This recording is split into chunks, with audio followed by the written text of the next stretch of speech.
No, creo que ahí no está. No, creo que está en la otra estantería. ¿Dónde está ese vinilo? Lo debería tener por aquí. Sí. Aquí está. Hace tiempo que no lo escucho y creo que toca volver a repasar todas sus pistas. A este álbum, su autor, Julian Drangos, lo tituló 11 formas de recibir Bitcoin. Y es mi vinilo favorito para saber de qué maneras puedo recibir sats. Mira, en la parte trasera dice lo siguiente. Cuando te decides a empezar a acumular Bitcoin, una primera barrera de entrada con la que te topas es ¿cómo recibo Bitcoin? Depende de quién te envíe esos satoshis, te pedirá o una dirección, una invoice de Lightning, o quizá un Paynim o una Lightning Address. Hay diferentes formas de recibir Bitcoin y todas son válidas. Esto que para los que llevamos un tiempo es normal, para los que empiezan es una barrera de entrada terrible. En este álbum encontrarás 11 formas de recibir pagos Bitcoin que son totalmente normales y de las cuales 5 están recomendadas para principiantes, 3 son ideales para recibir pagos recurrentes y 3 son un poco más exóticas o en desuso. Pues nada, visto esto, yo voy a relajarme, voy a poner este vinilo en el tocadiscos y a aprender qué 11 formas tengo para recibir Bitcoin en 2022.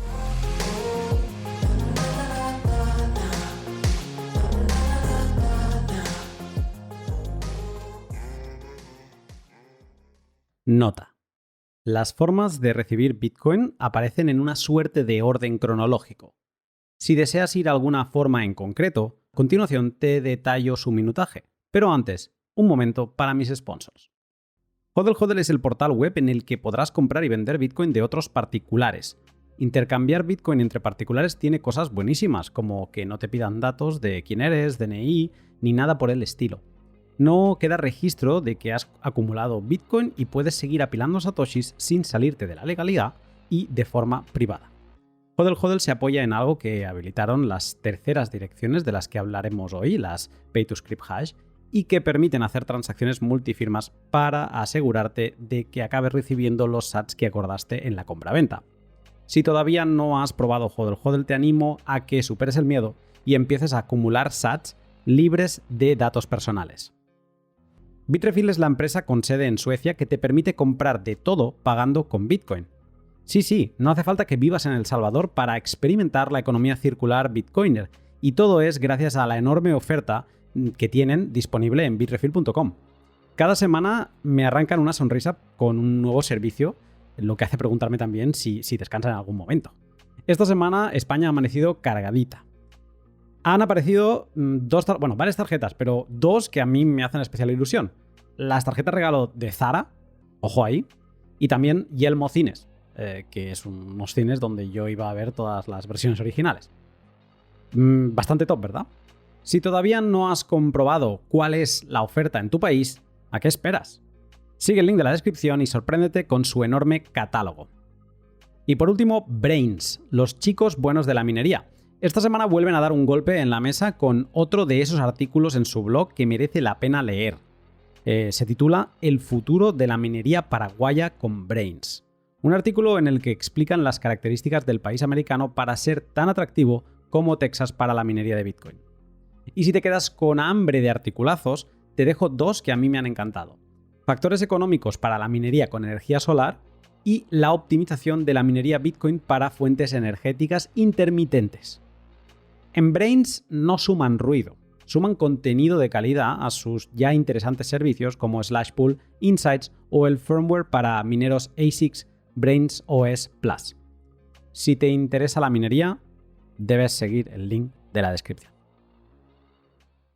Como te decía, encuentra las diferentes formas de recibir Bitcoin en los siguientes minutos. Pista 0, 5 minutos 5 segundos. Pay to Public Key, 6 minutos 46 segundos. Direcciones que empiezan con 1, 9 minutos 41 segundos. Direcciones que empiezan con 3, 18 minutos 26 segundos. Direcciones Segwit, 24 minutos 33 segundos. Direcciones Taproot, 29 minutos 6 segundos. Paynims, 40 minutos 20 segundos. Invoices, 45 minutos 47 segundos. LNURL, 59 minutos 31 segundos. Lightning Addresses, 1 hora 7 minutos 15 segundos. Y 2 sistemas exóticos. 1 hora, 14 minutos, 19 segundos. Pista 0. ¿Por qué tenemos tantas formas de recibir Bitcoin?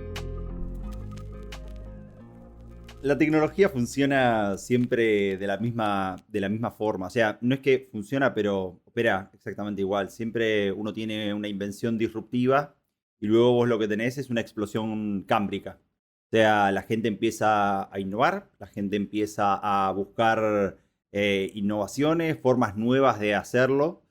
Y esto ha pasado durante cientos de miles de años, desde la explosión cámbrica, cuando aparecieron los primeros microorganismos en la Tierra, que aparecieron un montón de especies, a todas las invenciones tecnológicas. Siempre que aparece algo nuevo, la gente empieza a darle pequeños tweaks, pequeñas modificaciones, alteraciones. Y esa es la forma en la que vamos eficientizando, ¿sí?, nuestra tecnología. Y toda esta explosión cámbrica que nosotros vemos ahora, las 10 formas de recibir Bitcoin, como bien vos dijiste, capaz que tengamos más, inclusive, no sé, de pronto sale Coinpool y entonces vamos a tener que sumar una más, y de pronto va a haber otra evolución de Segwit y hay otra más, y en algún momento todo eso va a decantar a, mis amigos me van a amar ahora, una distribución de Pareto. Todos vamos a utilizar mayoritariamente una forma de enviar Bitcoins y secundariamente una segunda. Ya después la cola se hace infinita, existirán un montón de formas de enviar Bitcoin, pero la mayoría de la gente va a utilizar dos formas como mucho. Pista 1. Direcciones Pay to Public Key para mover fondos on-chain o que se reflejen en la cadena de bloques. Esta forma de recibir Bitcoin es seguramente la única que casi está en completo desuso. Son, junto a las Pay to Public Key Hash, las direcciones con las que empezó Bitcoin en 2009. Su forma física es un carro de dígitos hexadecimales de entre 66 o 130 caracteres. Muy poco práctico. No son nada ideales para principiantes ni tampoco para ser reutilizadas. Desconozco en qué wallet pueden seguirse utilizando. Y ese fue el primer formato de transacciones de Bitcoin. Hoy ya quedan muy pocas transacciones de Coinbase que no fueron reindexadas, no fueron reescritas, no fueron de ninguna forma alteradas, pero fue el primer formato con el que empezó a utilizarse Bitcoin. Muy similar a cómo funciona la criptografía de SDSA. Y ese formato básicamente se dejó de utilizar porque las que lo precedieron, las Pay to Public Key Hash, ¿sí?, son más eficientes y básicamente son más seguras inclusive. Estas direcciones es normal que quien nos haya escuchado no las haya visto nunca, porque es que son básicamente lo que tú decías ahora, ¿no? Es como utilizar la forma más primitiva de criptografía de clave pública. Tenemos una clave privada y luego tenemos una clave pública, y este sistema lo que hacía era enviar fondos a una clave pública. Esto sigue siendo así a día de hoy, pero es como que hacemos un resumen de esta clave pública para que salga una dirección fácil de recordar. Igual que en las webs, cuando visitamos una web no ponemos el número de la IP del servidor, sino que ponemos un dominio, ¿no? Ir a visitar lunaticoin.com. Pues digamos que ahora utilizamos esas simplificaciones para recibir Bitcoin, pero yo, como sé que Julián es muy histórico y que quería empezar por esta, pues al menos la dejamos ya mencionadas. Incluso esta estaría fuera de las 10 formas que existen para recibir Bitcoin. Sería como una 11ª, pero también muy exótica. Sí, yo no creo que haya una billetera hoy que te esté soportando este tipo de formato. De hecho, dejamos muchos gráficos en el documento donde trabajamos y lo podés pegar como para que se vea, si querés, cómo fue decayendo muy rápidamente el nuevo formato, que sería la primera de las direcciones, que entró en vigencia en el 2010 y básicamente fue el formato dominante durante muchos años y completamente obliteró al anterior. Pista 2. Direcciones que empiezan por 1 o Pay to Public Key Hash para fondos on-chain. También conocidas como Legacy, BIP32 o BIP44. Existen desde el inicio de Bitcoin en 2009 y su forma física son 34 caracteres que empiezan por el número 1 y que tienen mayúsculas, minúsculas y números. No las recomiendo para principiantes ni tampoco para ser reutilizadas. Puedes tenerlas en tu móvil, en Samurai Wallet, en Simple Bitcoin Wallet y también, por ejemplo, en escritorio, en Electrum o Sparrow. ¿Qué me puedes contar más?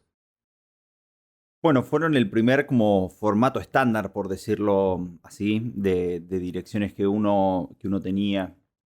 Y yo creo que fueron las primeras direcciones que se utilizaron simplemente por cómo se comprendía la tecnología y lo que podía hacer el lenguaje de scripting de Bitcoin, las operaciones que puede hacer matemáticamente Bitcoin. Y entonces era como lo más simple que se podía verificar, ¿sí? Que se podía llevar la contabilidad de quién poseía cuáles Bitcoins sin hacerlo demasiado complejo. Entonces, en 2022, ¿este tipo de direcciones que empiezan por 1 tienen alguna utilidad especial? ¿Se siguen utilizando o están ya en camino de desuso? Como seguirse utilizando, todavía hay algunas wallets que las siguen utilizando. La mayoría de las wallets te dan todavía una opción de poder recibir en alguna de estas direcciones.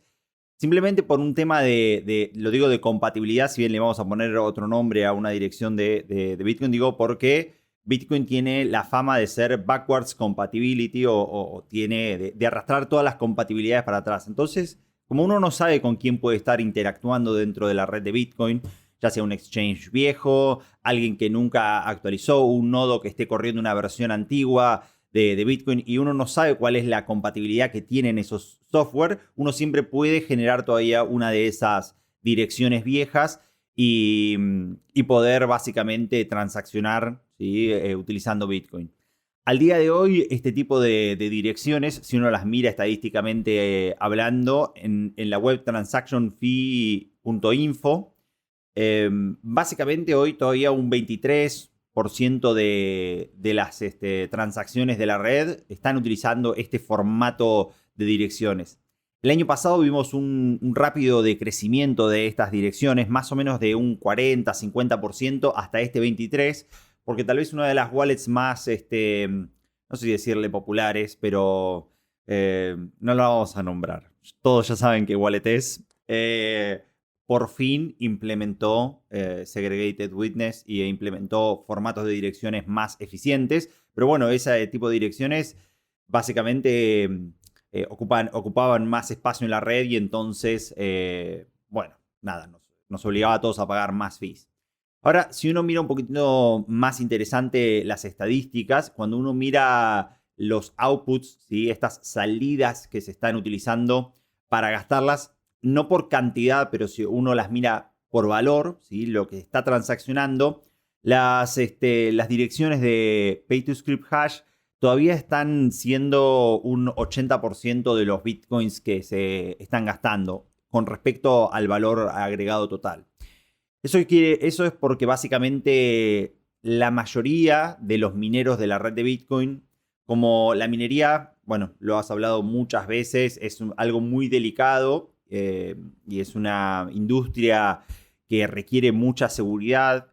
Todavía upgradear el software de los mineros, ellos lo hacen con extremo cuidado y entonces si ellos tienen como el equipo que gana no se toca, bueno, el software que funciona todavía no se toca y entonces la gran mayoría de los mineros de la red de Bitcoin o recibieron hace mucho tiempo en direcciones de este estilo o siguen recibiendo ahora en direcciones de este tipo. Y entonces por eso los Bitcoins que se están gastando representan tanto valor por lo menos dentro de la red. Vale, o sea que digamos que por cantidad de transacciones, no por valor nominal de estas, por la cantidad de transacciones está ya yendo hacia el desuso, ¿no? Hemos pasado de un 40 y tantos a un 23, o sea, la tendencia es a la baja, pero en el valor que mueven estas transacciones sigue representando un valor alto. También son las direcciones que se utilizaban al principio y por lo tanto también, aparte de los mineros, que me parece un buenísimo dato, pues claro, al principio lo comentábamos antes fuera de pod, o sea, la primera transacción que le hizo Satoshi a Halfini fue enviarle 10 Bitcoin, ¿no? O sea, que se movían cantidades más grandes porque el valor de Bitcoin era mucho menor. O sea, entiendo que también hay mucho valor capturado en esas primeras direcciones y en el resto pues cada vez se ha ido capturando menos valor. Ah, y si querés le podemos agregar algo más. Este tipo primer formato de direcciones es ideal para educar gente y para explicarles cómo funciona Bitcoin. Porque si vos tratás de explicarle ya de entrada nuevos formatos y cómo se van ejecutando o cómo es más complejo todavía y encontrar metáforas, formas de explicarlo, se hace más difícil. Y en cambio en este primer formato es muy sencillo, ¿viste? Vos le decís, mirá, mostrás una firma, se verifica con la dirección y entonces es algo que la gente puede entender muy rápidamente y es algo muy humano, ¿viste? Entonces yo creo que y también tenés por lo menos usos más exóticos como las vanity addresses, ¿viste? Direcciones que arranquen con uno lunatic y, ¿viste? Y es una dirección tuya. Son cosas que quedaron medio en desuso, por lo menos las vanity addresses, pero la parte educativa de cómo explicarle a alguien cómo funciona Bitcoin, yo creo que eso va a permanecer, obviamente. Alguien nos está escuchando, muy bien, ostras, mucho valor cerrado todavía ahí, en desuso, pero todavía se utilizan. ¿Las recomendarías como un sistema de recibir Bitcoin en 2022? No es lo más eficiente, y uno que es tal vez más usuario de Bitcoin trata siempre de eficientizar todo al máximo, ¿sí? No sé, no reutilizar adreses por privacidad, ¿viste? Tener tus recaudos. Yo no lo recomendaría, pero si alguien lo hace, en algún otro momento uno se ponía más estricto, pero si alguien no lo hace, es simplemente cuestión de enseñarle que hay mejores formas de hacerlo y que esas mejores formas de recibir Bitcoin básicamente va a tener la recompensa en el futuro. Porque como decíamos, una transacción de este estilo tiene un cierto peso, ¿sí? Y ese cierto peso básicamente nosotros lo vamos a pagar en fees después. Básicamente una transacción de este estilo, una transacción clásica con un input y dos outputs, ¿sí? Creo que hizo la metáfora al revés, Diego. Él tenía dos monedas y quería recombinarlas, pero suponete que vos tenés una moneda de 150 gramos y querés pagar algo de 10. Bueno, tenés que llevarlas a la fundición y entonces que te haga una moneda de 10 y una moneda básicamente de 140, menos el gramito de fee que se quedó el fundidor. Una de estas básicamente pesa 220 virtual bytes en total. Entonces, ese espacio, ¿sí?, que nosotros tenemos es lo que después vamos a tener que consumir, ¿sí?, por nuestro formato de dirección cuando sea la nueva transacción, el nuevo UTXO que nosotros vamos a cobrar. Bueno, usar este tipo de direcciones básicamente hace que pesen más las transacciones. Y vamos a acabar pagando más en fees. El fundidor se va a acabar quedando un poco más. O sea, si alguien las utiliza, bueno, no es lo más eficiente y que sepan que van a pagar un poco más en comisiones cuando quieran mover esos fondos. Pista 3. Direcciones que empiezan por 3 o Pay to Script Hash para fondos on-chain, también conocidas como Wrapped Segwit, compatibilidad o PIP49. Existen desde el 1 de abril de 2012 y en su forma física tienen 34 caracteres que empiezan por el número 3 y combinan mayúsculas, minúsculas y números. No las recomiendo para principiantes ni para ser reutilizadas. Pueden utilizarse en móvil en Moon, Samurai Wallet o Blue Wallet, y en escritorio en Electrum o Sparrow. ¿Por qué llegamos a utilizar este tipo de direcciones, Julián? Bueno, yo creo que si bien se podía hacer tecnológicamente lo que se llama un Bear multisig, usando solamente las claves públicas como el primer formato prehistórico, era complejo desde la programación del scripting language de Bitcoin. Y entonces yo creo que se empezaron a utilizar este nuevo tipo de formato de direcciones para hacer lo que nosotros conocemos como las multisig del día de hoy, ¿no? Tenemos un tesoro o tienen un tesoro entre vos, Arcad y Cero, y entonces, no sé, lo que reciben de sus directos los reciben en ese vault, y bueno, para moverlos... Es así, ¿eh? O sea, así? no sé si No os has sabía. espiado, pero es así, ¿No? es un multifirma. Debajo de todas las donaciones llegan a un multifirma entre los tres. Yo me lo imaginaba, ayer estuve un rato en el directo 21:40 que hicieron, después me tuve que ir. Pero bueno, básicamente para poder mover esos fondos vos requerís insertar 2 de esas 3 firmas que se verifican con las 3 claves públicas que uno le da al script. Se puede hacer para repartirlo esto dentro de bowls, para dejar herencias. Entonces, yo creo que esos son los usos que en general mayoritariamente tenemos. Después hubo algunos usos que vinieron con la implementación de Segregated Witness, ¿sí? que se llamaron Nested Segwit.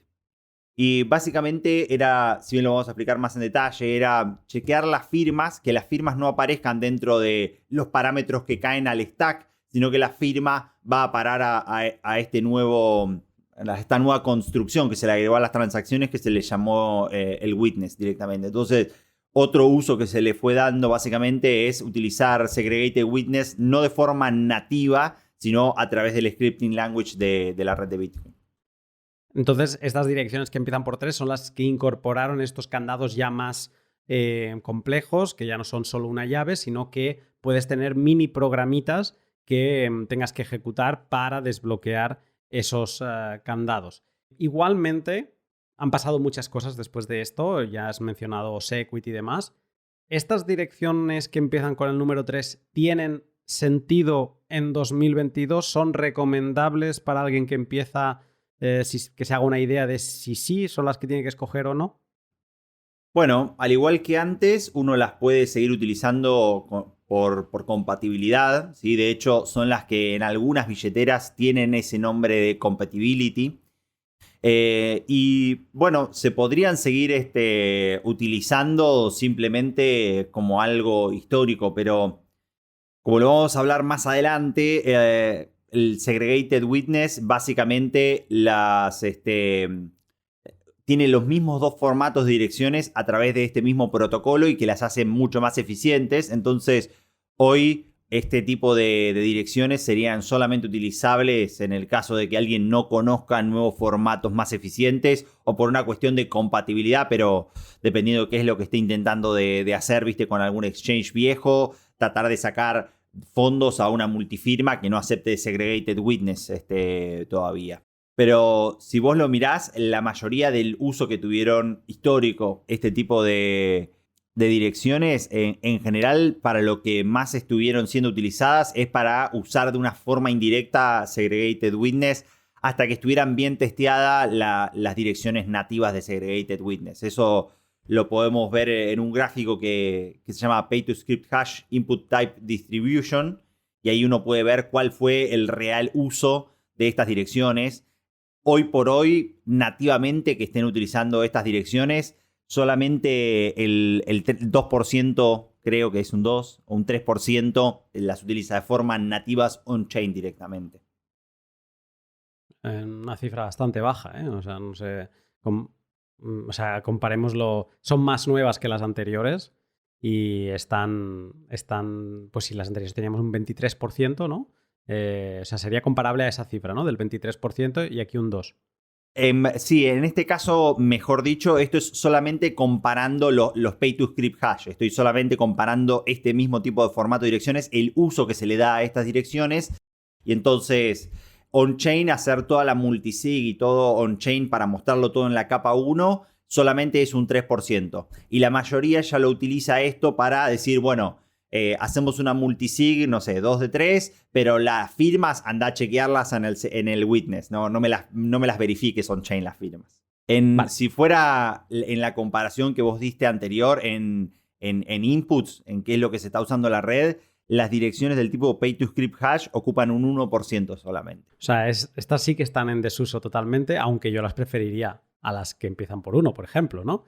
De nuevo, no sería mi elección porque hay otras cosas mejores. Pero sorprendente esta cifra.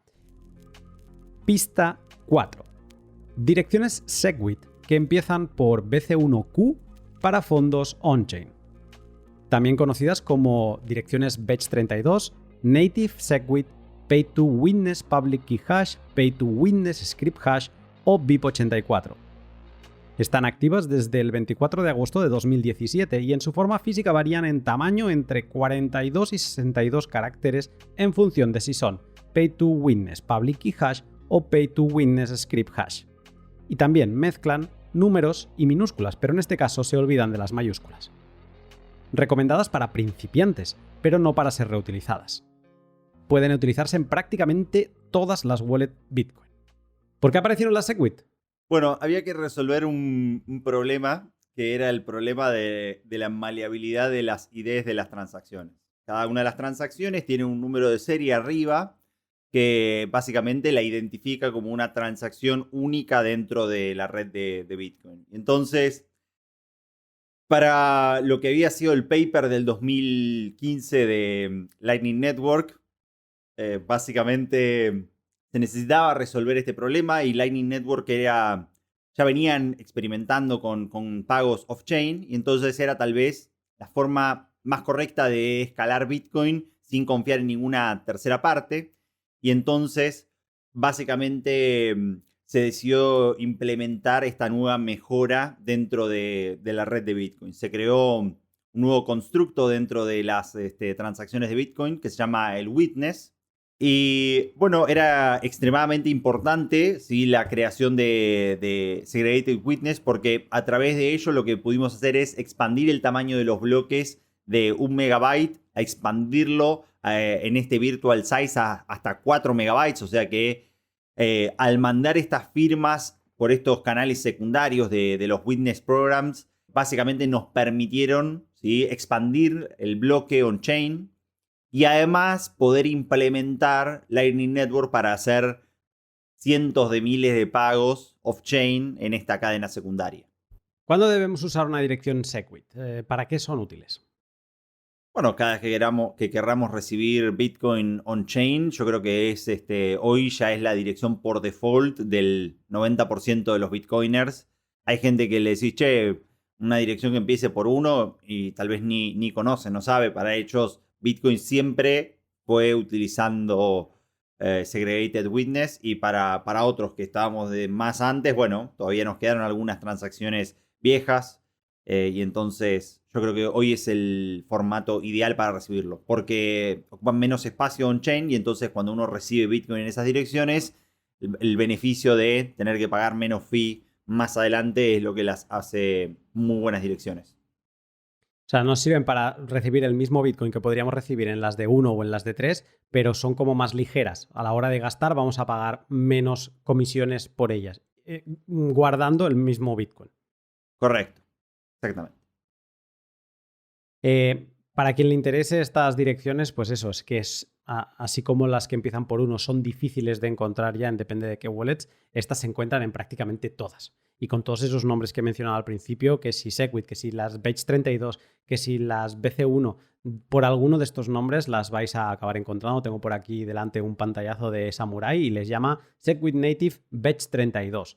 En cambio, por ejemplo, en Blue Wallet las llaman HD Segwit BIP84 Bech32 Native. Tienen casi todos los nombres para que te quede claro que es esa. En Simple Bitcoin Wallet pone BIP84, billetera moderna, ¿vale? Pero bueno, digamos que está disponible en casi todos los sitios, en Moon también, y es seguramente para recibir fondos on-chain. En 2022 la dirección que deberías escoger para empezar a recibir. Es el por defecto que traen las billeteras. Cuando uno le pone quiero recibir Bitcoin y ya la mayoría de las billeteras te inicia en esa dirección directamente. Las demás hay que buscarlo dentro de los menús u opciones que uno tiene. Pista 5. Direcciones Taproot que empiezan por BC1P para fondos on-chain. También conocidas como P2TR o Pay to Taproot o BIP340. Están activas desde el 14 de noviembre de 2021 y en su forma física tienen 62 caracteres que solo mezclan minúsculas y números. Recomendadas para principiantes, pero no para ser reutilizadas. Pueden utilizarse en móvil a través de Moon o en escritorio en Sparrow. Si las Segwit ya funcionan bien, ¿por qué aparecen estas ahora? Bueno, esta idea como venimos haciendo en la historia de todas las direcciones, es una idea, si mal no recuerdo, era Gregory Maxwell, escribió en el 2012 en un correo electrónico, que era la idea de tener lo que se llama un MAST, ¿sí? MAST como M-A-S-T, que es la sigla de Merkleized Abstract Syntax Tree, o un árbol de sintaxis, ¿sí? De un árbol de Merkle, estamos hablando, obviamente, ¿no? Entonces, tal vez alguno que sea un poco más curioso, ¿sí? Para entender el paralelismo, cuando uno utiliza una billetera en un celular, uno no tiene descargada toda la base de datos de la red de Bitcoin, toda la blockchain, sino lo que uno tiene es un pedacito de información del bloque en donde está nuestra transacción, ¿sí? Y después uno tiene lo que se llama una prueba de pertenencia, uno de estos árboles de Merkle, que nos permite demostrar que la transacción que nosotros tenemos dentro de nuestro celular pertenece a tal bloque, ¿sí? No sé, al bloque 530.000, ponele. Y entonces cuando nosotros queremos gastar un Bitcoin, lo único que hace nuestra billetera es, dice, bueno, esta dirección, esta transacción Bitcoin, ¿está en este bloque? Sí, chequea la pertenencia. Y después mira desde el bloque 530.000 hasta ahora y dice, ¿fue gastada alguna vez para adelante? ¿Viste? Entonces chequea en los demás.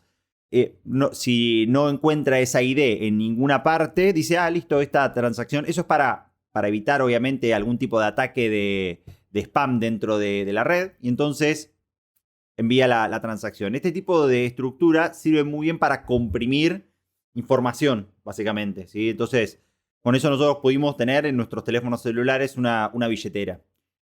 Y lo mismo pensó Gregory Maxwell de tener en las condiciones. Si mal no recuerdo, ¿sí? Las condiciones que uno puede tener dentro de una pay-to-script hash, ¿sí? Las condiciones, creo que eran 20 bytes que uno podía tener, ¿sí? De condiciones. O sea, vos tenés, no sé, tenés que mostrarme 2 de estas 4 firmas y tal fecha. Y bueno, todas esas condiciones pueden ocupar una cierta cantidad. Suponete que vos tenés condiciones I y O, ¿sí? No sé, 2 de estas 4 multifirmas, tal fecha, o una firma sola después de esta otra firma. Te pueden ocupar una cierta cantidad, entonces no es completamente expresivo. Y todo eso es en serie. O sea, en serie quiere decir que todas esas condiciones caen y después es el mismo Bitcoin el que entiende la ejecución, las ejecuta todas, ¿sí? Y chequea si esto es correcto o es falso y te devuelve un 1 o un 0 y entonces determina si es correcta o no la transacción.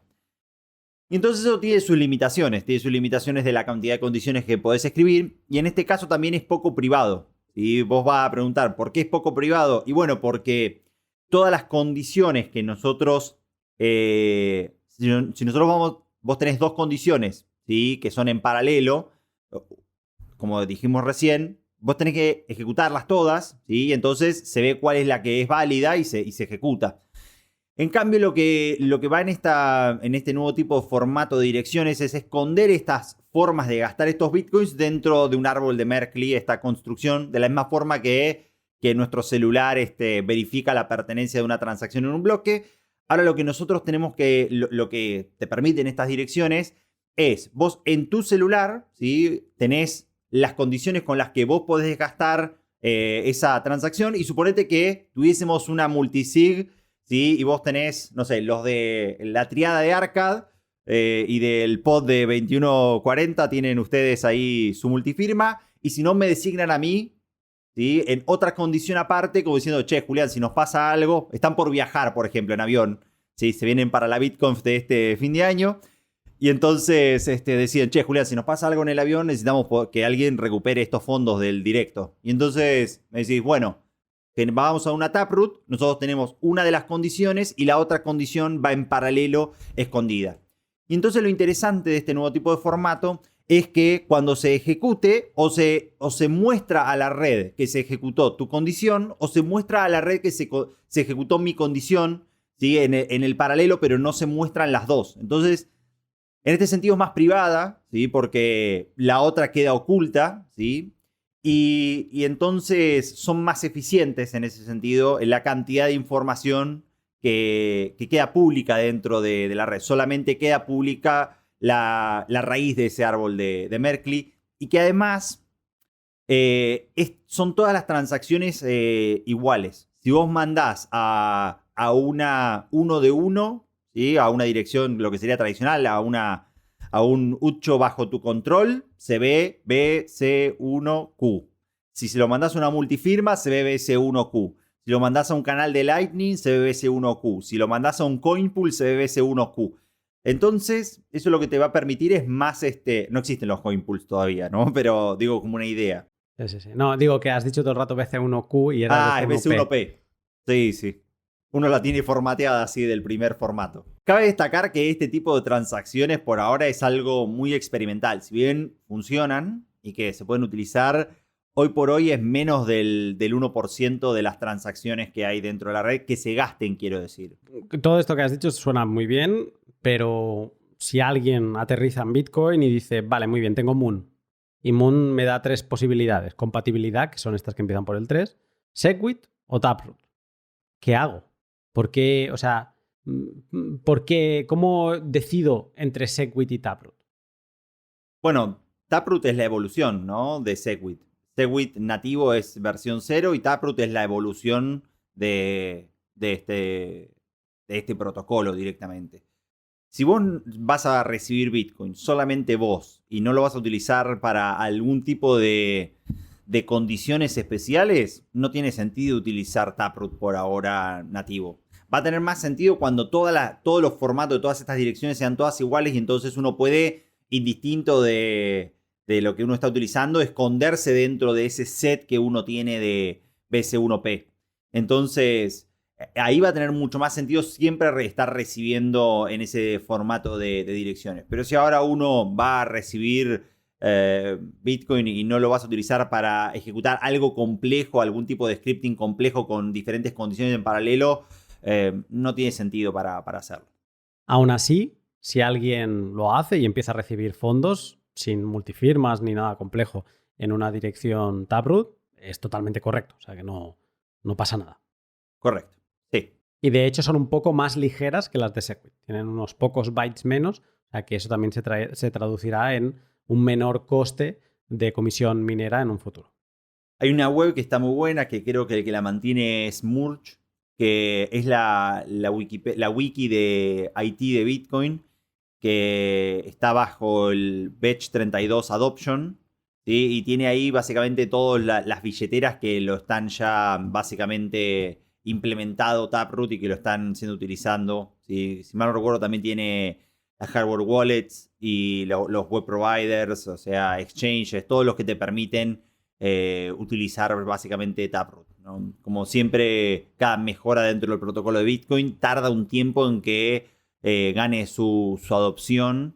Y lo más probable es que Taproot también gane la adopción. Pensemos que hoy Segwit tiene entre el 60 y 70% de adopción de uso on-chain de las transacciones que están sucediendo. La mayoría de lo que dijimos ya, exchanges, wallet providers, lo están utilizando ya. Y entonces tiene sentido también que Taproot tenga el mismo sentido siendo la evolución natural de Segregated Witness. Te interrumpo un momento las pistas sobre direcciones para hablarte de mis otros 2 sponsors. Lo que haces de forma online puede ser trazado por organizaciones que ni conoces ni confías en ellas, y puedes acabar formando parte de su registro permanente. Una VPN no resuelve esto por sí sola, pero sí que previene que tu proveedor de Internet pueda compartir o vender esa información. Esto que acabas de escuchar es la honesta descripción que tienen en su web los activistas pro privacidad de IVPN. No te venden humo, te dicen lo que hay. Si todavía navegas desnudo por Internet, deberías plantearte conseguirte una VPN, y para mí IVPN es una gran elección. No tienen registros, no almacenan datos de sus usuarios, son open source, tanto la web como sus apps. Tienen auditorías de seguridad independientes, rutas multihop, protocolos WireGuard, OpenVPN o IPsec a escoger, opción de kill switch, y puedes ir renovando tu servicio sin tan siquiera tener que usar un email. Y además pagando en Bitcoin. Ya lo sabes, vístete navegando por Internet con IVPN siguiendo el link de la descripción. Y Len de HODL HODL, la plataforma web apoyada en multifirmas de Bitcoin que te permite tomar y dar créditos a otros particulares utilizando Bitcoin como colateral. Como toda acción financiera requiere que hagas tu propia investigación, pero los usos que esto habilita son muchos y muy potentes. Antes de vender tus Bitcoin puedes plantearte tomar un crédito e irlo devolviendo en los plazos acordados. Acabarás pagando el interés, pero ni venderás tus Bitcoin ni generarás un hecho imponible. Si tienes Bitcoin, puedes utilizarlo como garantía para tomar un préstamo en stablecoins, y si tienes stablecoin, las puedes prestar y recibir un buen interés a cambio. Todo en una interfaz bonita y agradecida que lleva las finanzas peer-to-peer a otro nivel. Si todavía no le has echado un vistazo, anímate a informarte siguiendo el link de la descripción. Pista 6. Paynims. También conocidos como códigos de pago reutilizables del BIP47. Las primeras implementaciones del equipo de Samurai Wallet son de finales de 2018. Tienen 136 caracteres y empiezan por PM8T. Son muy conocidos por los robots gráficos a los que se asocian estos códigos de pago. Son reutilizables y seguramente la única forma estática para recibir fondos on-chain que no vulnera tu privacidad. Pueden utilizarse en móviles Android en Samurai Wallet y en escritorio en Sparrow. Julián, ¿qué me puedes contar de este sistema para recibir pagos Bitcoin? Bueno, básicamente es un esquema de compromisos que utiliza el OP Return, que es una forma de embeber data dentro de la blockchain para comprometer fondos enviados hacia otros paynims, básicamente. Y es una forma que es segura y es privada para enviar y recibir bitcoins utilizando estos códigos de pago reutilizables, ¿no? El BIP47, como bien vos decías. Y entonces los paynims te permiten a vos agregar amigos, contactos, como si fuese algo más humano, ¿viste? Que uno tiene en el celular, que vos no tenés direcciones guardadas en tu celular, sino que tenés contactos a los cuales uno va llamando, y entonces uno puede tener un grupo de amigos con los cuales transacciona utilizando estos paynims regularmente, y entonces podemos enviar saldo y recibir como si fuese algo muy natural, sin mostrar nuestra identidad y sin hacer transacciones on-chain directamente.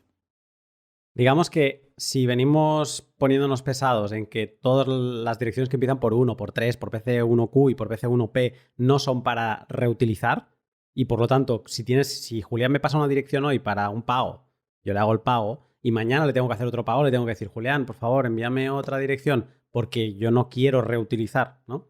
Entonces, para evitar estas peticiones continuas de direcciones, para eso un poco se creó Paynims, porque digamos que yo en lugar de irle pidiendo direcciones, lo que le diría es, Julián, pásame tu Paynim. Y él me pasaría, además cada dirección tiene asociado una imagen de un robotito y es como muy gracioso, y entonces yo tendría ahí Julián y su robot, ¿no? Eso es como los NFTs de Bitcoin, ¿eh? No tienes que pagar ni un duro por ellos, bueno, muy poquito, porque sí que tienen un coste, ahora lo comentamos, pero no tienen este carácter de NFT, es una broma, lo dejo aquí, no vaya a ser que alguien se confunda. Pero ya está, a partir de eso, una vez teniendo a Julián añadido, ya puedo ir enviándole pagos on-chain, y lo que va a hacer el Paynim es que cada vez que yo solicito un pago, sin que Julián esté online, sin que Julián me esté contestando, el Paynim me va a devolver una dirección asociada a la wallet de la contraparte, ¿no? En este caso de Julián. Y entonces es una forma muy cómoda, yo por eso lo tengo puesto en mi usuario de Twitter, tú entras en mi perfil y arriba en la portada hay dos formas de recibir. Bueno, pues una de ellas es el Paynim. ¿Por qué? Porque es una forma para poder recibir pagos recurrentes y por lo tanto acepta ser estático. Yo la puedo imprimir, la puedo tener en mi comercio para recibir propinas, por ejemplo, ¿no?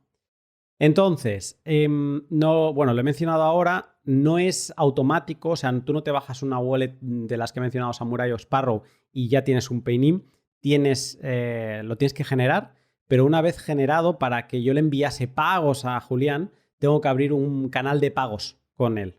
Y eso en Samurai costaba 15.000 satoshis cada canal, o sea que no era algo automático, digamos, económico, mejor, no era algo económico, pero en Sparrow por apenas 800 satoshis ya lo tienes. Digamos que ahora el poder abrir canales de pago ha mejorado bastante. Y es el compromiso de una transacción, básicamente. Por cómo funciona el primer commitment que uno tiene. Sí o sí, pusimos ahí el esquemita que seguramente en el video va a parecer lindo. Esa primera transacción hay que hacerla on-chain, básicamente. Y se ve que Sparrow lo está haciendo más eficiente. Pero Sparrow creo que no te da un robotito. Que ese Samurai sí te da un robotito. ¿Te da un robotito Sparrow? Mira. Yo usé una versión más vieja de Sparrow todavía. Todavía no me actualicé a la nueva. Sparrow, de hecho, en las últimas 3 actualizaciones, que está sacando una por semana, está mejorando, ya llevándolo al mismo nivel que Samurai, toda esta parte de Paynims. Así que sí, quien escuche el podcast, pues que sepa que esto está en plena evolución y que gracias a Sparrow, pues en todas las plataformas de escritorio se puede utilizar. Hasta ahora, si eras usuario, por ejemplo, de iPhone, pues ya te podías olvidar de esta forma de recibir pagos Bitcoin, porque solo usuarios de Android a través de Samurai lo podían hacer. Pero ahora ya se ha abierto y yo creo que es muy interesante, sobre todo por esa parte de la privacidad, de que no estás filtrando siempre en la misma dirección y que automáticamente, sin tú hacer nada, estás generando direcciones para esa otra persona.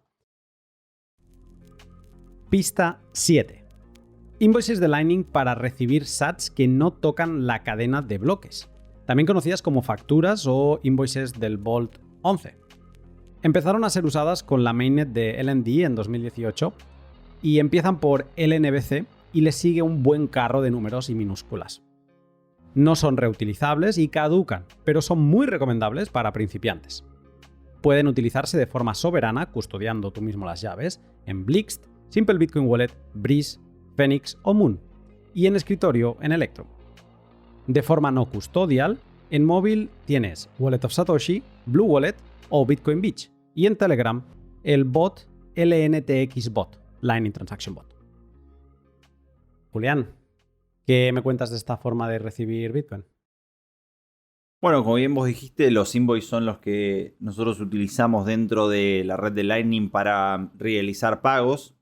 Algunos lo pueden llamar también facturas o requerimientos de pagos, ¿sí? Dependiendo de cómo es que uno lo esté nombrando, ¿sí?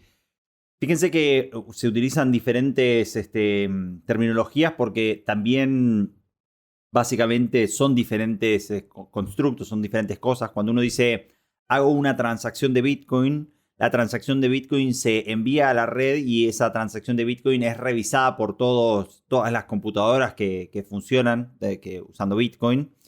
En cambio, los invoices van pasando simplemente por las computadoras que están utilizando Lightning Network, que están entre lo que sería, si yo te lo estoy enviando a vos, ponele, y tengo 2 computadoras en el medio, de este invoice solamente lo conocen esta ruta que hay entre vos y yo, básicamente.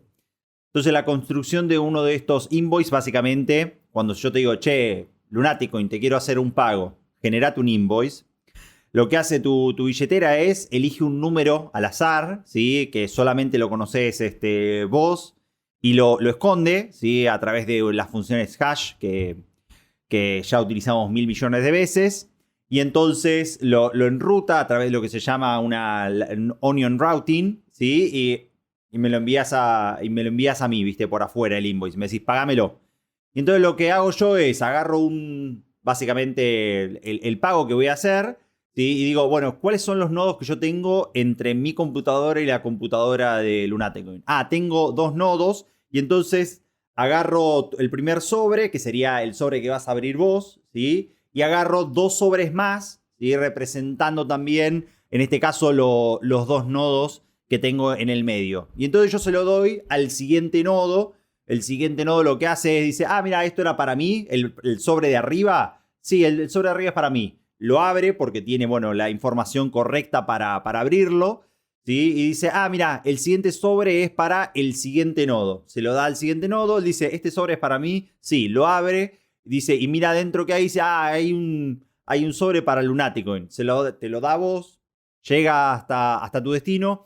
Y como vos sos el que no tiene otro sobre, sino que tenés eso, lo que se llama la preimagen, ese número extraño, básicamente vos decís, mira, el sobre es para mí. Yo puedo demostrar que este sobre era para mí porque tengo, ¿sí? Este secreto. Y lo abriste y te quedaste con los sats para vos, básicamente. Entonces, es una forma muy rápida y sencilla de describir cómo es que funciona Lightning Network. En el medio hay algunas cosas un poco más complejas, obviamente, ¿sí? De cómo está funcionando, pero lo interesante por lo menos es que es una forma bastante privada de usar Bitcoin. Primero que, esto que les comentaba, las transacciones no son anunciadas a todo el resto de la red, sino que son solamente anunciadas, solamente los nodos que están en el medio son los que conocen que hay una transacción, pero no todo.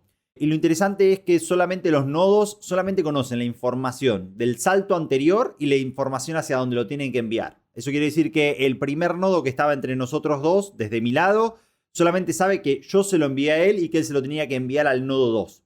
El nodo 2 sabe solamente que su invoice venía del nodo 1 y sabía que va hacia vos, pero no sabe que vos sos el destinatario final. Para él podría ser el destinatario final o vos se lo podrías tener que enviar a otra persona básicamente y seguir el ruteo de estas transacciones.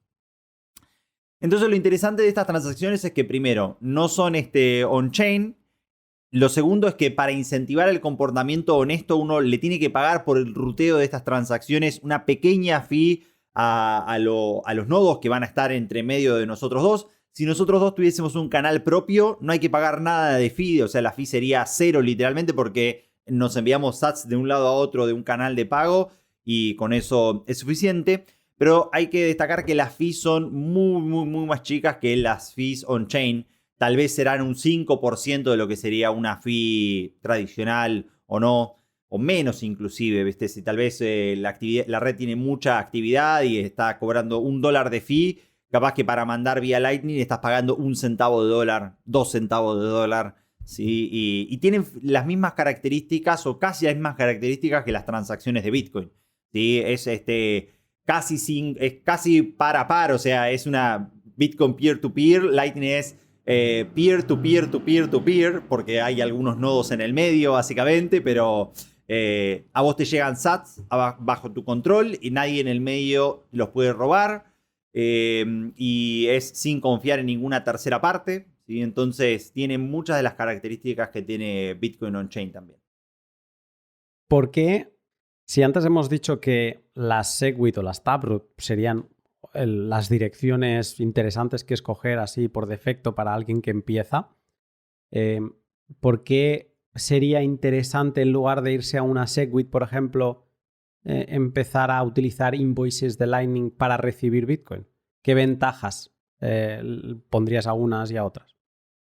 Bueno, la primera es la finalidad de la transacción de una forma instantánea. Si bien Bitcoin es semi-instantáneo porque uno tiene que esperar las confirmaciones de los bloques, las transacciones de Lightning Network tienen finalidad total. Y entonces, eso es una gran ventaja. Y yo creo que lo siguiente, básicamente, es que tenés todo un rango de posible actividad económica que con transacciones de Bitcoin no las podrías tener. Suponete que la red tiene diferentes momentos en donde hay más actividad y menos actividad económica y entonces las fees van variando con respecto a eso. Si vos estás en un rango de fees donde para transaccionar instantáneamente tenés que pagar 50 centavos de dólar o $1, por ejemplo, que tiene sentido cuando vos querés mover, no sé, tal vez varios cientos de dólares o cuando vos querés mover miles de dólares o ya millones de dólares, si vos querés mover pagás $1, está bien, y tenés finalidad completa on-chain básicamente en 10 minutos.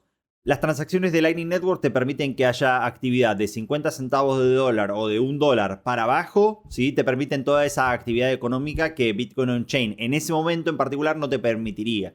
Si entonces vos querés comprar unos caramelos, ¿sí? que sale 10 centavos, podés pagarlo usando Lightning Network. Querés comprar un snack, lo podés utilizar usando Lightning Network. Querés comprar, no sé, un sándwich, un café, ese tipo de transacciones te servirían para hacer lo que sería el retail service, que Bitcoin on-chain para retail, uno quiere que la experiencia de usuario sea similar a lo que es la experiencia de ir y pagar con efectivo o ir y pagar con una tarjeta o uno necesita ir, pagar y que la finalidad esté ahí instantáneamente y que eso no me salga $1 esa transacción. Bueno, para ese tipo de usos, para las miles de millones de transacciones de la actividad económica humana, para ese tipo de usos va a ser lo que vamos a estar utilizando Lightning Network. Y después para personas recurrentes, si vos tenés, no sé, con Arcad imagino que ustedes tienen canales entre sí y se van empujando sats entre ustedes directamente y queda ese balance interno, sí o sí, sin que lo conozca el resto de la red, ¿viste? Entonces eso sirven mucho para eso. La historia que me explicaba Napoleón de que hay gente en El Salvador o comercios que todavía se escandalizan con esto de Lightning, que parece que se piensan que les van a estafar,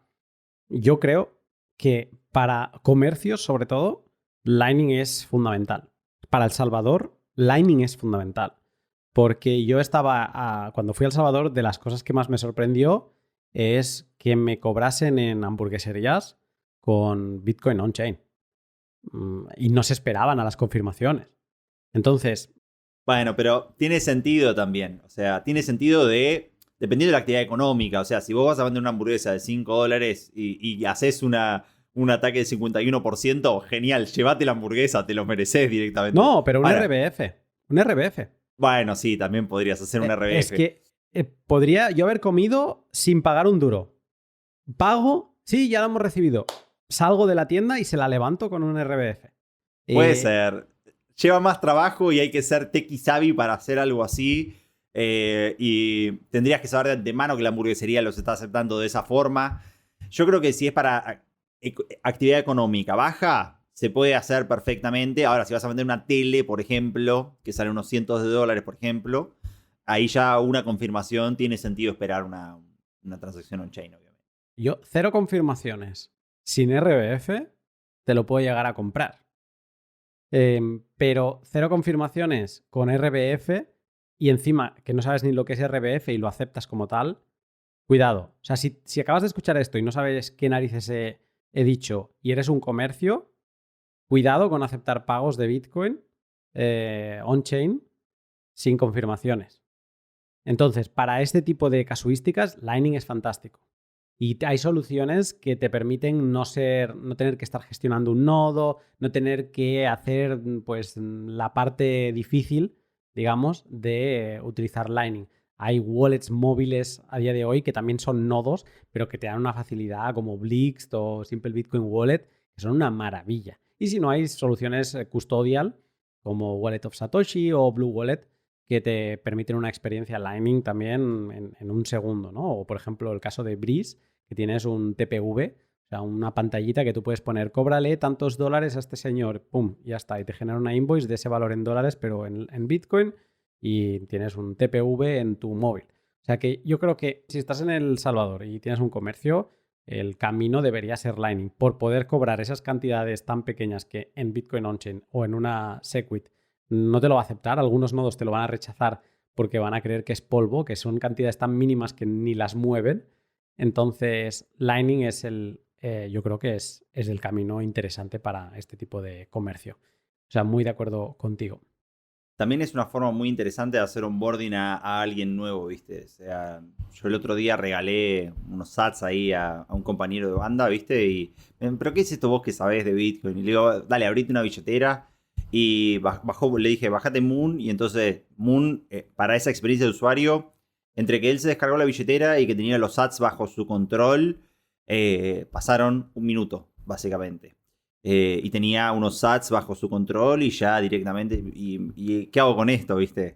Lo difícil después ahí es explicarle, bueno, mira, esto es la segunda capa, no puedes ver una transacción on-chain, o sea, lleva un poco más de trabajo después la parte educativa de qué es, pero para darle a alguien plata bajo su control y le decís después devolvémela si querés o hacer algunas transacciones ahí que vaya probando.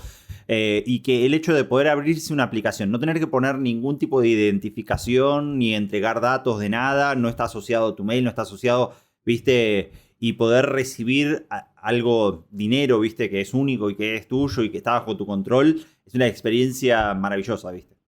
Decir que si a alguien le da pereza recibir Lightning porque, ay no, yo es que lo quiero guardar en Bitcoin, el Bitcoin de Satoshi, ¿no? El de toda la vida, el on-chain, y lo quiero guardar en un ledger que me he comprado o en una hardware wallet, la que sea, que no sufran porque ya en 2022 tenemos soluciones como Moon que te hacen esos swaps al momento y a veces sin coste y son una maravilla. Entonces, Moon es una opción donde tú puedes recibir por Lightning y automáticamente se te está convirtiendo a on-chain, ¿vale? Y luego, si no, también tienes otra que es Coinos, que dejaré el link en la descripción. Lo que pasa que es custodial y esto se ha de saber y tienes que tener cuidado con las cantidades que envías, pero te va a servir también para hacer esos cambios de Lightning a on-chain. Luego hay sistemas más complejos, pero estos dos son muy sencillos. Pista 8. LNURL.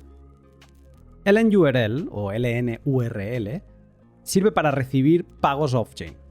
Se conocen como los códigos LNURL o esos códigos QR fijos que te permiten recibir fondos Lightning sin tener que estar renovando facturas. Empezaron a ser usados en 2019.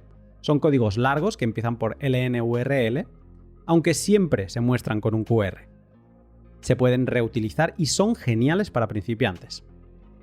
Pueden utilizarse de forma no custodial, o sea, sin tener las llaves, en la web wallet de coinos.io o en el bot de Telegram LNTX Bot, Lightning Transaction Bot. ¿Qué me puedes contar más sobre este tipo de forma de recibir Bitcoin? Bueno, básicamente el NURL viene a resolver un problema que es el de estar constantemente tratando de compartirle direcciones o invoices o pagos hacia otras personas. Ese problema de que cada vez que vos querés realizar un pago, tenés que estar online al mismo tiempo que la otra persona o tenés que tener algún tipo de comunicación con la otra persona es lo que viene a resolver el LNURL. Entonces, básicamente es un conjunto de estándares que codifica algunas de las interacciones fuera del protocolo base de Lightning Network y las estandariza para que las billeteras y otras aplicaciones puedan implementarlas, y esto es ser interoperable bajo un servidor de HTTP. Básicamente lo que quiere decir este conjunto de palabras, ¿sí? Es que tu billetera simplemente con una de estas direcciones se comunica a través de otros servidores, ¿sí? Para pedir un invoice y que vos puedas pagar ese invoice directamente. O sea, tú no lo tenés que crear de una forma manual vos como una persona, sino que vos con este tipo de direcciones vos la tenés codificada en un código, en un QR o la dirección misma directamente, y la otra persona, no sé, te quiero hacer un pago a vos y veo que tenés ahí en tu Twitter o en algún lugar, tenés una de estas direcciones y digo, listo, le quiero hacer un invoice a Lunaticoin por su directo de ayer, y entonces le voy a dar para que se compre un café, para que tenga una cena. Y entonces escaneo un código directamente a tu billetera a través de este servidor de HTTP genera un invoice, me lo manda a mí y yo te puedo enviar a vos sats vía Lightning Network con un invoice creado directamente, y realmente simplifica lo que sería la experiencia de usuario, ¿sí? Que no tener que estar todo el tiempo lidiando, y lo está haciendo más similar a lo que uno tiene a lo que tiene que ser, que es una libreta de direcciones, básicamente. De hecho, esto, o sea, es lo que acerca Lightning a la experiencia de usuario que nos daban los paynims. Porque tú puedes tener tu código LNURL para recibir pagos, es fijo, no tienes por qué estar generando nuevas facturas. Esto lo viví claramente en El Salvador, cuando estábamos en Bitcoin Beach y fuimos a comprar unos cocos. ¿Y cuánto vale el coco? ¿No? Pues tantos dólares. Y éramos 3, y cada vez que estábamos pagando, la señora estaba generando una invoice nueva, ¿no? Tenía que volver a picar $2.50, tal, y mostrarnos un código QR. Ese código QR cada vez era distinto, aunque el valor del dólar era el mismo. Por lo que decíamos antes, las facturas no son reutilizables, son de un único uso. Si esa señora hubiera tenido un código LNURL, con decirnos $2.50 aquí, nosotros hubiéramos enviado los satoshis a ese código QR, y ese código QR por detrás se conecta con un servidor HTTP, que lo que hace ese servidor HTTP es hablar con el nodo de esa señora, que puede ser una wallet, y decirle, genérame una invoice ahora de esto, genérame ahora una invoice de esto.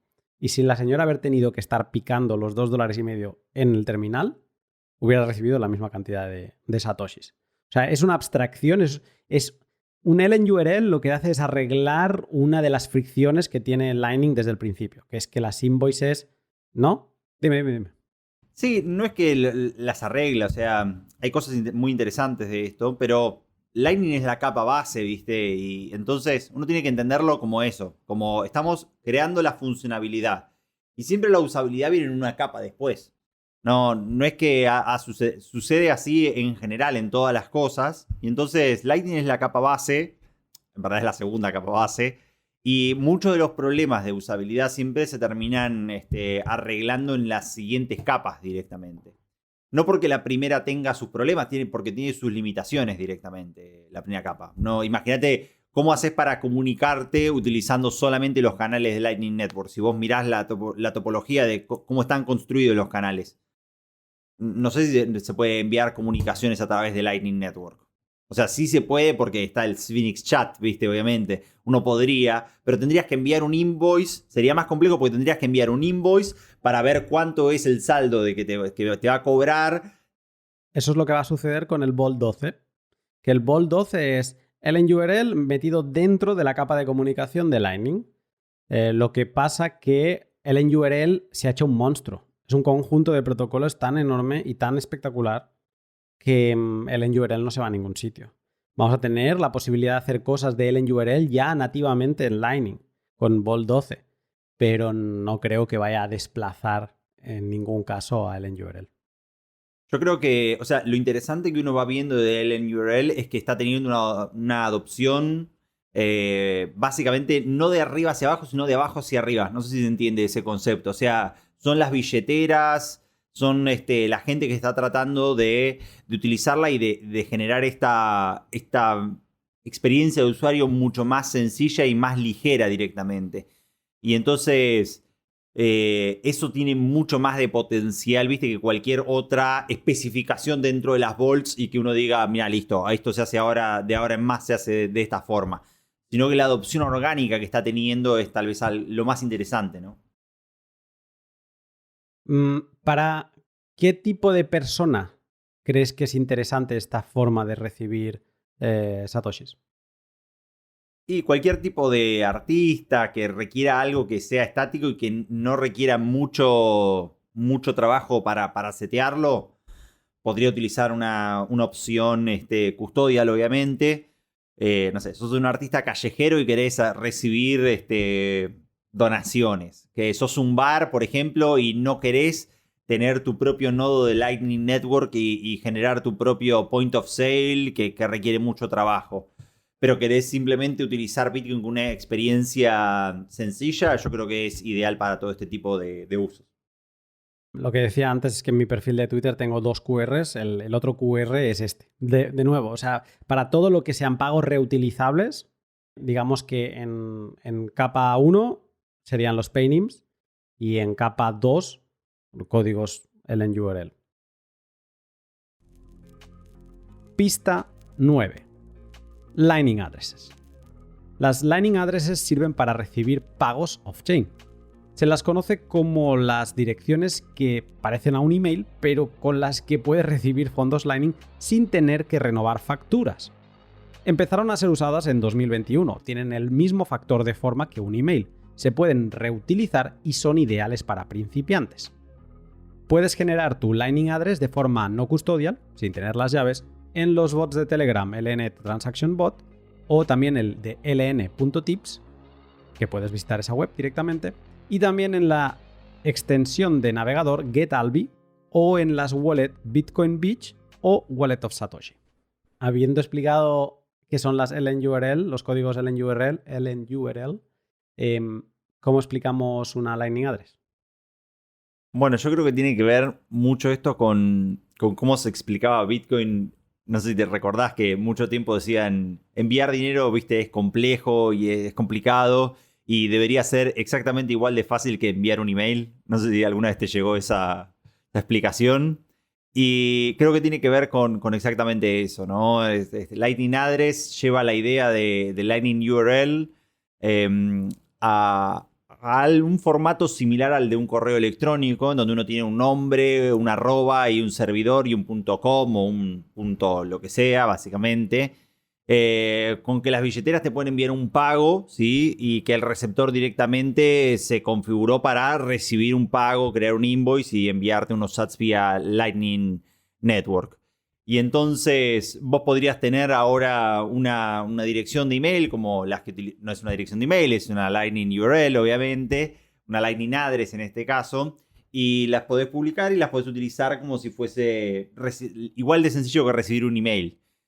Hay que ver si esto gana tracción. Yo creo que esto sí podría funcionar y podría funcionar mucho, sobre todo si se resuelve este problema que comentabas vos te intenté enviar un email y no me funciona, ¿no? Entonces, si por ejemplo vos tenés un proveedor de email que también te da una Lightning Address, o sea, si alguna de los proveedores de email de pronto decide subirse al barco de Bitcoin y decir, che, esto sí, capaz que tiene sentido, y entonces Gmail dice, bueno, ahora todas las direcciones de Gmail también aceptamos, las hicimos compatibles directamente con Lightning Address.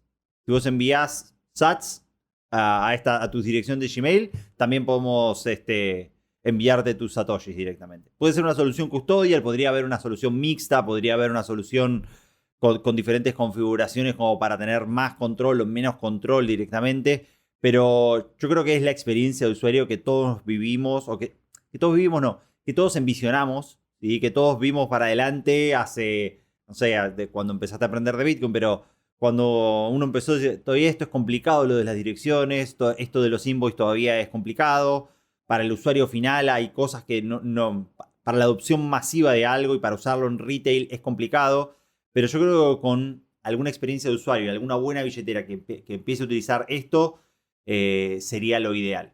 O sea, tiene varias cosas buenas y alguna mala como esta que mencionábamos ahora, ¿no? Que de hecho a mí me falta entrar en detalle, he utilizado solo soluciones custodial y yo quiero imaginar que si lo configuras con tu dominio debes poder seguir recibiendo emails y recibiendo pagos Lightning. O sea, eso quiero pensar que debe ser posible. Esas cosas que no las he mirado, pero quiero imaginar que el que lo ha parido lo ha hecho con tal fin, ¿no? De que mates dos pájaros de un tiro. Yo creo que sí. Fíjate que LNBits, viste que es el que uno utiliza, por ejemplo, dentro de Umbrel, dentro de tu propio nodo. Tiene Lightning URL para recibir pagos, pero no tiene Lightning Address todavía. Yo creo que no debe ser muy difícil. Y fíjate que tiene comunicaciones vía Tor, viste, filtros anti-spam.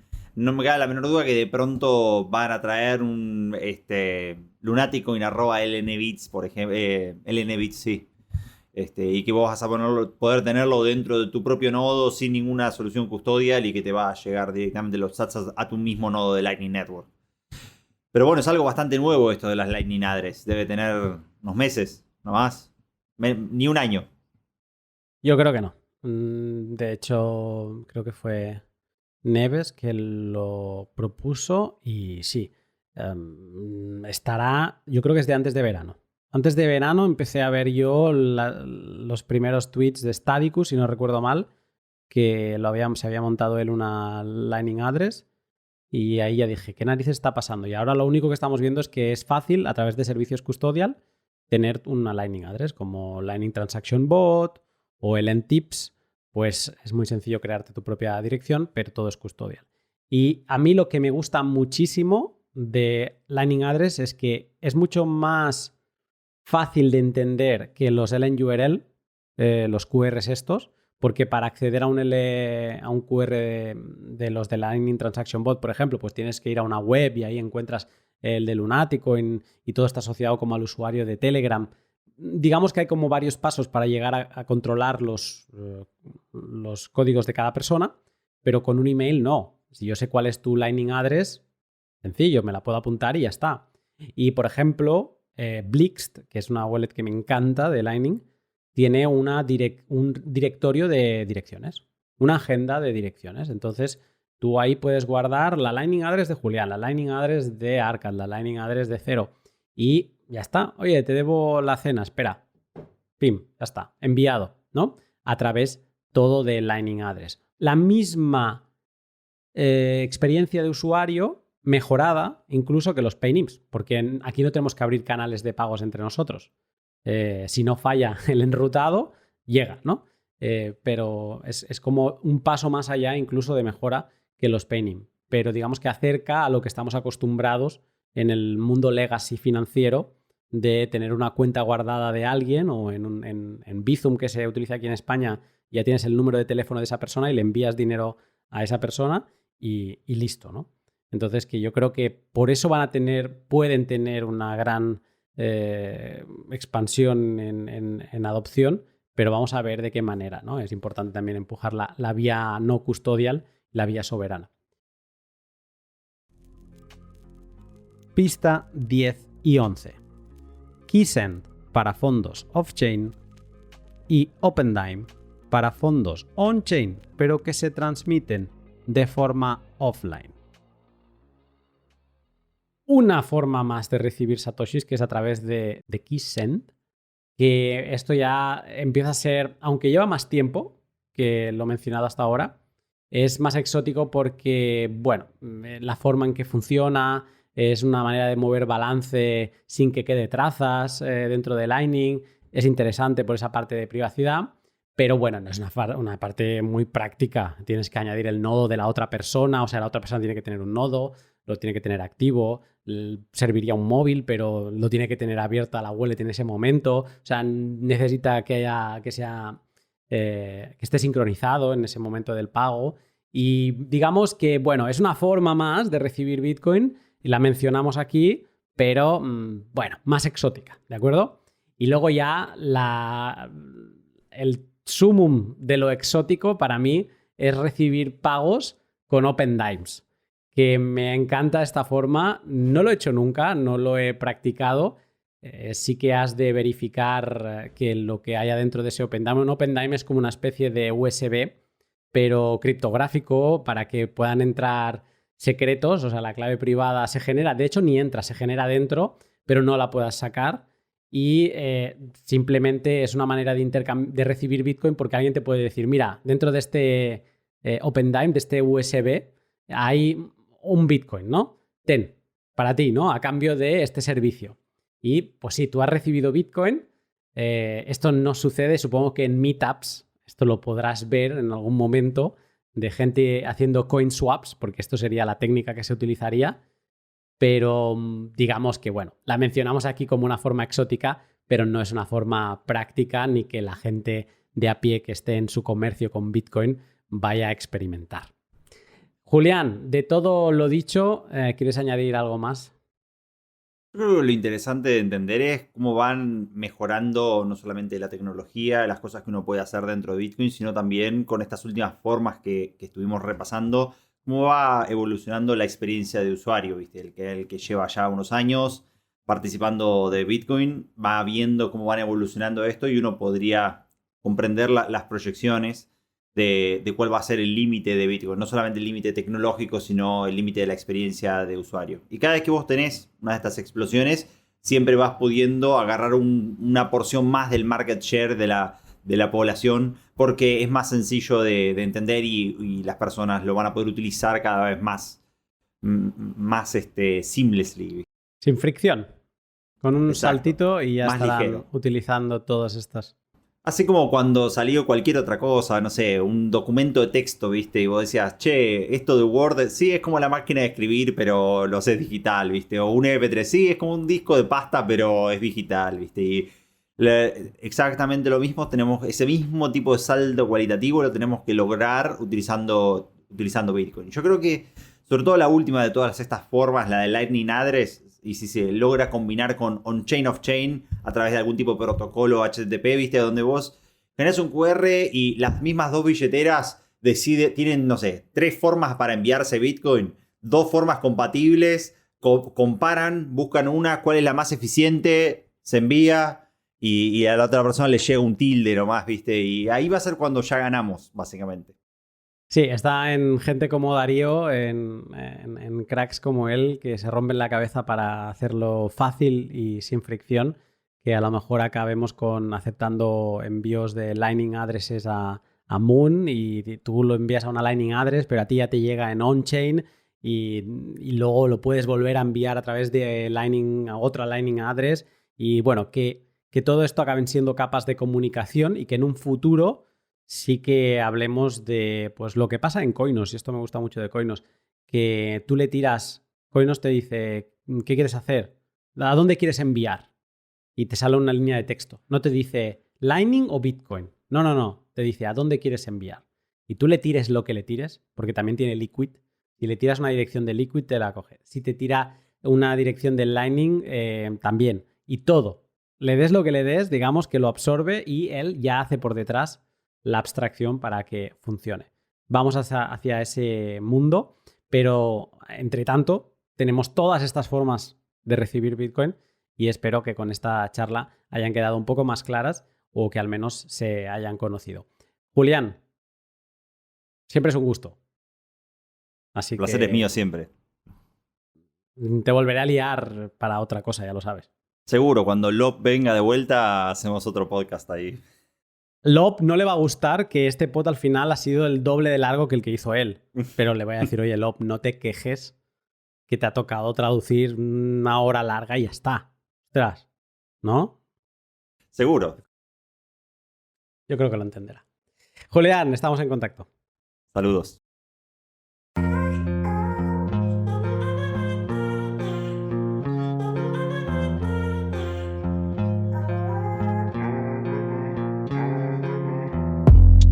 Y hasta aquí el podcast con Julián, que me río por una cosa que ahora os enseñaré. Porque, bueno, ha sido un podcast diferente, ¿no? Ha sido un podcast más editado, no por errores ni nada por el estilo, sino más como con mucha postproducción, sería una buena palabra. Un podcast diferente, un podcast pensado para ser utilizado a la vez que escuchado, claro que sí. Pero bueno, hay podcasts quizá como el de Elías, ¿no? Que es un pod para escuchar y para disfrutarlo y ya está. Y este pod es un pod pensado para que volváis a él siempre que tengáis dudas de si es interesante una forma de recibir Bitcoin o no. Antes de nada, solo quiero agradecer a Julián que se apunta a todo, a un bombardeo. Y también pedirte que si te ha gustado, pues que te animes a escribir un tweet mencionándole y diciéndole que gracias por esto, porque es que realmente se esfuerza. Como Diego, o sea, son los dos que les digo, oye, hay que ir a la guerra, y se apuntan. O sea, no me preguntan ni dónde es, ni qué tienen que llevar. Me dicen, ok, dime día, ¿no? Entonces, muchas gracias, Julián, por ello. Y me estaba riendo, hoy quizá lo voy a dejar aquí, porque cuando empezamos el pod, en la versión normal, ¿no? En donde yo le saludo, ¿qué tal? ¿Cómo estás? No sé qué. Pues estuvimos teniendo una conversación sobre esto de que estuvo doblando a Jameson, ¿no? Y bueno, me hizo bastante gracia y ahora la pondré para que quede aquí.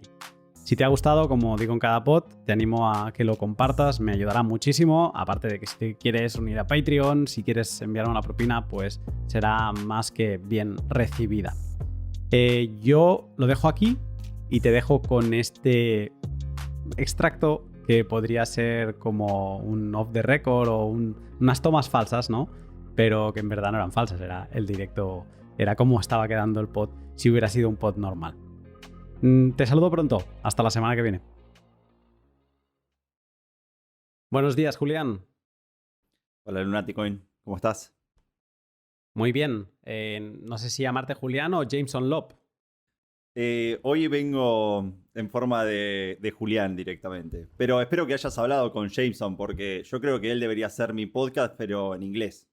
Yo sí. Pensé que ese era el trato. ¿No? ¿Qué? ¿No Ahora, lo va a hacer él? ¿No lo va a grabar? No te la puedo creer.